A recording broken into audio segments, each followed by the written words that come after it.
Alors, pour calculer l'argument de Z1, alors on va commencer par faire un petit rappel. Qu'est-ce que c'est un argument? Donc toujours le plan complexe. Alors, un point M1 d'affixe Z égale A plus IB, un petit rappel. Donc ça c'est A partie réelle, B partie imaginaire. Et là, en fait, donc ça correspondrait au module de Z1, c'est la longueur OM1.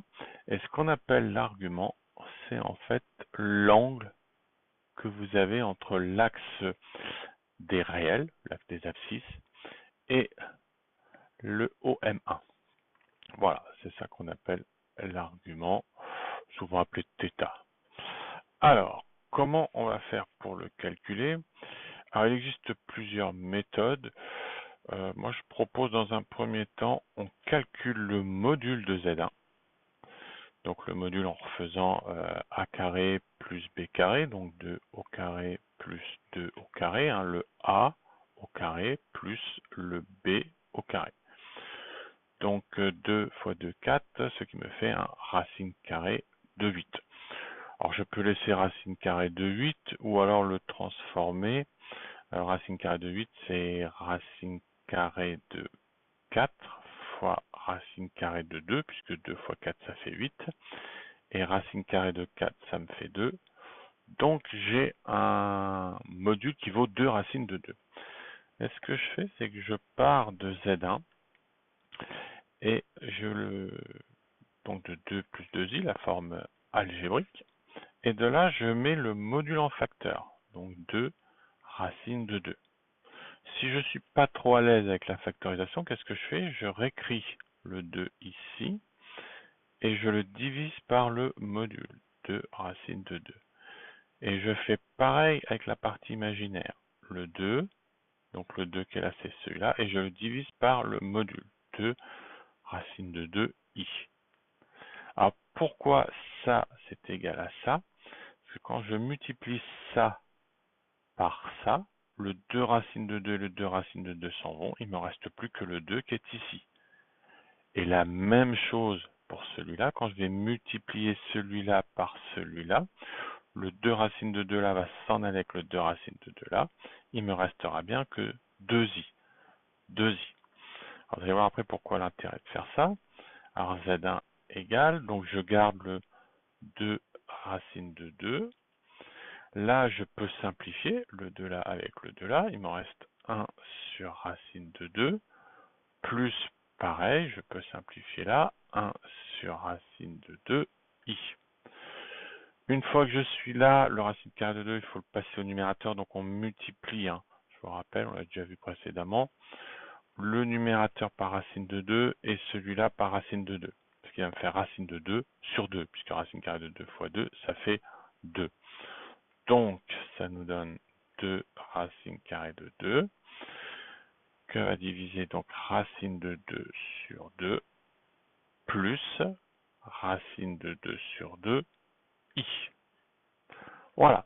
Et une fois que je suis là, je me pose la question en traçant mon cercle trigo. Voilà, ici à peu près. Et je cherche un angle qui aurait pour cosinus, alors je vais mettre cosinus θ, racine de 2 sur 2, et pour sinus, la partie imaginaire, racine de 2 sur 2.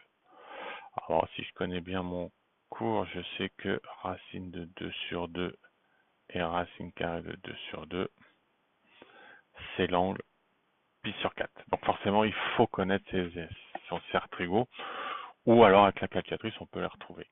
Donc du coup, j'en déduis que l'argument de Z1, c'est égal à pi sur 4.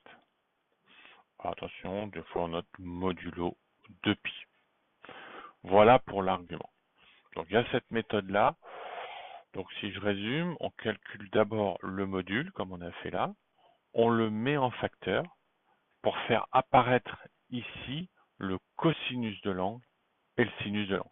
Et après, à partir de son cercle trigo, on cherche quel angle a pour cosinus ça et sinus ça. Voilà. Alors après, ceux qui sont donnés, donc pour le Z2, son argument, là, je vous ai mis exprès pour faire de la lecture graphique.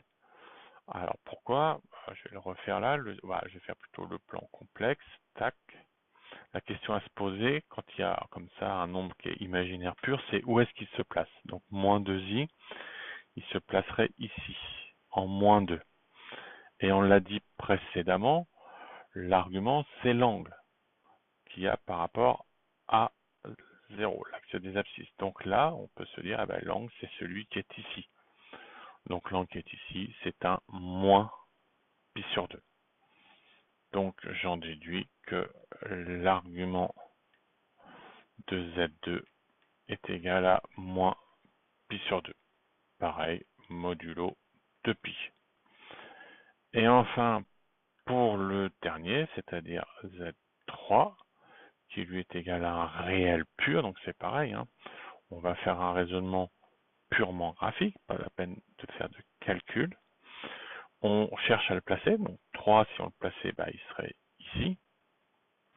Et là, l'angle qu'il y a, puisque l'argument c'est toujours l'angle par rapport à l'axe des abscisses, il n'y en a pas. Donc vous êtes directement dessus, donc on en déduit que l'argument de Z3, c'est égal à 0. Pareil, modulo de pi. En cas de souci, n'hésitez pas à me recontacter.